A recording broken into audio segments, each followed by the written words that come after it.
ভাবো তো তোমার নতুন প্রতিবেশীর একটি কিউট সুন্দর পরীর মতো মেয়ে রয়েছে যাকে প্রথম দেখাতেই তুমি পছন্দ করে ফেলেছো, কিন্তু সমস্যা হচ্ছে সে দিনে যেমন কিউট রাতের বেলা ঠিক তার বিপরীত, কারণ তাকে ছোটবেলা থেকে একটি ভূত ভর করে রেখেছে। এখন তুমি কি করবে? ঠিক এমনই ঘটে আমাদের গল্পের মেইন লিড গিলের সাথে। তো সে কি পারবে সেই মেয়েটিকে তার মনের কথা বলতে আর সেই ভূতের হাত থেকে মুক্ত করতে? জানতে হলে দেখতে হবে আমাদের আজকের সিরিজ প্রিটি কেজি।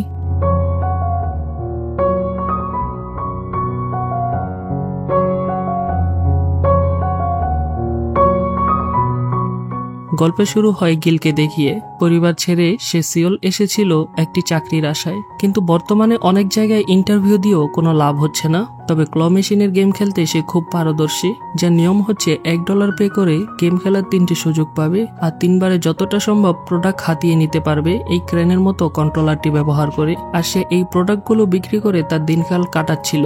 এক সকাল তার বন্ধু হুইরিয়ম বলে নিচের ফ্লোরে এক নতুন ভাড়াটি এসেছে, তারা নাকি একটা বেকারি শপ খুলবে। পরের দিন গিলের দুধ শেষ হওয়ায় বেরিয়ে পড়ে কেনার জন্য। তখন সে লক্ষ্য করে এখানে একটি নতুন বেকারি শপ খুলেছে আর এটা তার সেই নতুন প্রতিবেশীর দোকান। এরপর রাতের বেলা ব্যালকনিতে এসে তার ময়লা কম্বল ঝাড়তে গিয়ে নেক পিলোটি নিচে পড়ে যায়। সেটা কুড়িয়ে নিয়ে যখন সে ফিরে আসছিল তখন একটি মেয়েকে দেখতে পায় যে বেঞ্চে বসে কোল্ড ড্রিঙ্কস খাচ্ছিল। পরদিন তার বন্ধুকে বলে মেয়েটা ছিল পরীর মতো সুন্দর। এরপর ক্ল মেশিনে গেম খেলে তার বন্ধুকে অনেকগুলো গিফট জিতে দেয়। বাড়ি ফেরার সময় লিফট এসে মেয়েটিকে খুব অদ্ভুতভাবে সামনে দাঁড়িয়ে থাকতে দেখে আর হঠাৎ আক্রমণ করে বসে তার উপর। আত্মরক্ষা করতে গিয়ে হাতের পুতুলটা দিয়ে ধাক্কা দেয়। এতে মেয়েটি আরো রেগে যায় আর শেষমেশ উপায় না থাকায় মাথা দিয়ে মেরে মেয়ে তার হাত থেকে রক্ষা পায়। পরদিন সে দেখতে পায় নতুন বেকারিটা ওপেন হয়েছে। কাছে গিয়ে যখন ভালোভাবে দেখছিল তখন বেকারির ম্যানেজার আরা এসে তার পাশে দাঁড়ায়। ভয় পেয়ে গিল বলে সে রুটি কিনতে এসেছে। এরপর আরা জিজ্ঞেস করে আপনার বাসা কি এখানেই? গিল বলে আমরা একই বিল্ডিং এ ওপরের তলায় থাকি। এই শুনে সিয়নজিকে ডেকে বলে এই ছেলেটা আমাদের বিল্ডিং এ থাকে। গিল তাকে দেখে চিনতে পেরে যায় এটা সেই মেয়েটা যাকে মেরে মাথা ফাটিয়ে দিয়েছিল গিল। তাই ভয় পেয়ে তখনই দোকান থেকে পালায়, কিন্তু সিয়নজি তার পিছন পিছন চলে আসে আর সিয়নজি বলে আপনি আমাদের প্রতিবেশী আর প্রথম কাস্টমার, তাই এই উপহারটা দেওয়ার জন্য আপনার পিছু করেছিলাম। রাত 2টা বাজে সিয়নজি তার ঘরে ঘুমোচ্ছিল। সে স্বপ্নে দেখে ঘুটঘুটে অন্ধকারের মধ্যে একটি মেয়ে বসে আছে আর তখনই তার ঘুম ভেঙে যায়। এদিকে গিল লক্ষ্য করে বিল্ডিং এর নিচে সিয়নজি অদ্ভুতভাবে দাঁড়িয়ে আছে। গিল তাকে দেখার জন্য নিচে চলে যায়, তবে সেখানে তাকে দেখতে পায় না। অন্যদিকে সিয়নজি মুচকি হেসে রাস্তার মাঝখানে চলে আসে। একটা লোক এসে তাকে বাঁচায়, তবে মেয়েটা চাইছিল অ্যাক্সিডেন্ট করতে। তাদের চিৎকার শুনে সেদিকে দৌড়ে যায় গিল। সে ওই লোকটাকে অপরাধী ভেবে মারতে যাবে, তখন লোকটা একটি ছবি দেখিয়ে বলে সিয়নজি আমার মেয়ে, এখন তুমি তোমার পরিচয় দাও, কেন আমার মেয়ের পিছু করছিলে? গিল বলে গতরাতে আপনার মেয়ে লিফটের মধ্যে অদ্ভুত আচরণ করছিল আর আজকেও ব্যালকনি থেকে দেখতে পাই রাস্তায় অদ্ভুতভাবে দাঁড়িয়ে আছে। এই শুনে সিয়নজি বলে তাহলে তুই সেই লোক যে আমার মাথা ফাটিয়ে দিয়েছিলি। তখন সিয়নজির বাবা তাকে আটকায় আর বলে আমাদের থেকে দূরে থাকো আর এইসব বিষয় কোনো কারোর সাথে আলোচনা করবে না। কিছুক্ষণ পর দেখা যায় সিয়নজি ঘুমিয়ে পড়েছে। তখন সিয়নজির বাবা আরাকে বলে ও একা কিভাবে রাস্তায় বেরিয়ে গেল,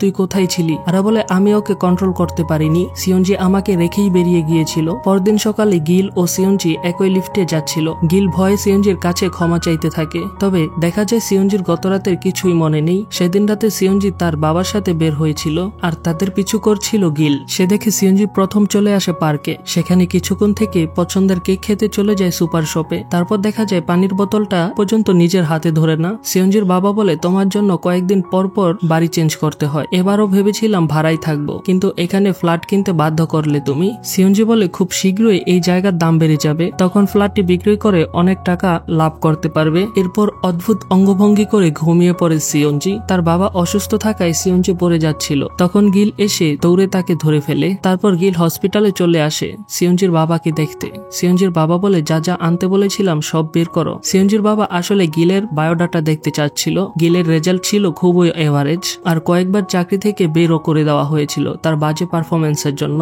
সবকিছু দেখে সিয়নজির বাবা বলে তোমাকে একটা চাকরি দিতে পারি, দিনের বেলা আমার বেকারি সব কাজ করবে আর রাত 2টা থেকে 5টা পর্যন্ত আমার মেয়েকে নিয়ে বাইরে ঘুরবে। সাথে এটিও বলে সিয়নজি কোনো স্বাভাবিক মেয়ে নয়, তার সাথে রয়েছে একটা ভূত। প্রতি রাতে সেই ভূত চলে আসে তার শরীরে। ভূতটা রাতের চাঁদের আলোতে ঘুরতে খুব পছন্দ করে, তাই প্রতি রাতে তাকে নিয়ে ঘুরতে হয়। কিন্তু কিন্তু সিয়ঞ্জি এসব কিছুই জানে না। রাতের ঘটনাগুলো তার মনে থাকে না, তাই আজ থেকে রাতের বেলা তাকে ঘোরানোর দায়িত্বটাও তোমাকে নিতে হবে। এসব শুনে গিল প্রচন্ড ভয় পাচ্ছিল, তবে নিজের বেকারত্বের কথা ভেবে সে রাজি হয়ে যায়। সে রাতে সিয়ঞ্জি তাকে দেখেই মারার জন্য এগিয়ে আসে আর বলে, তোর মাথাটা আমি এখনই ফাটিয়ে দেব। তখন আরা তাকে বুঝিয়ে ঠান্ডা করে। এরপর তারা ঘুরতে বের হয়। সিয়ঞ্জি বলে, আমি সাধারণ কোনো ভূত নেই, আমি অনেক ডেঞ্জারাস একটি ভূত। আমার 2টি বড় শিং আর পাখা রয়েছে, যা তোমার মতো সাধারণ মানুষের চোখে দেখা সম্ভব নয়। পরের দিন গিল হসপিটালে সিয়ঞ্জির বাবাকে বলে, আমার পক্ষে এই বিপজ্জনক চাকরিটি করা সম্ভব নয়। সিয়ঞ্জি তাকে একটুও পছন্দ করে না। সিয়ঞ্জির বাবা বলে, আমি কয়েকদিনের মধ্যেই সুস্থ হয়ে যাব,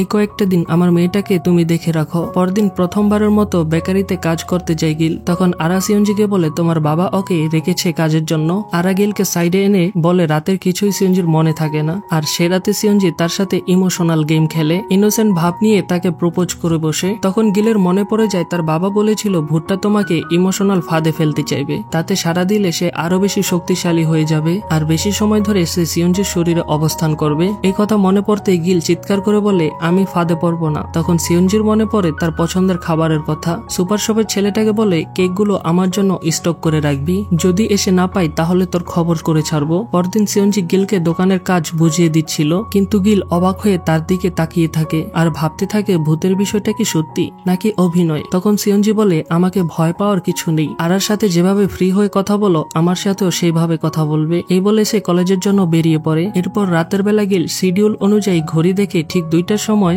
ব্যাগ, পানি আর প্রয়োজনীয় জিনিসপত্র নিয়ে বেরিয়ে পড়ে আর সিয়ঞ্জিকে নিয়ে চলে যায় পার্কে। সিয়ঞ্জি বলে, আরো স্পিডে ধাক্কা দাও। এই কথা শুনে গিল এমন ভাবে ধাক্কা দেয় যে সিয়ঞ্জি উড়ে গিয়ে মুখ থুবড়ে পড়ে আর সিয়ঞ্জি গিলকে মারার জন্য তাড়া করে। সিয়ঞ্জির বাবা এগুলো হসপিটালে বসে তাদের লাইভ লোকেশনে দেখছিল।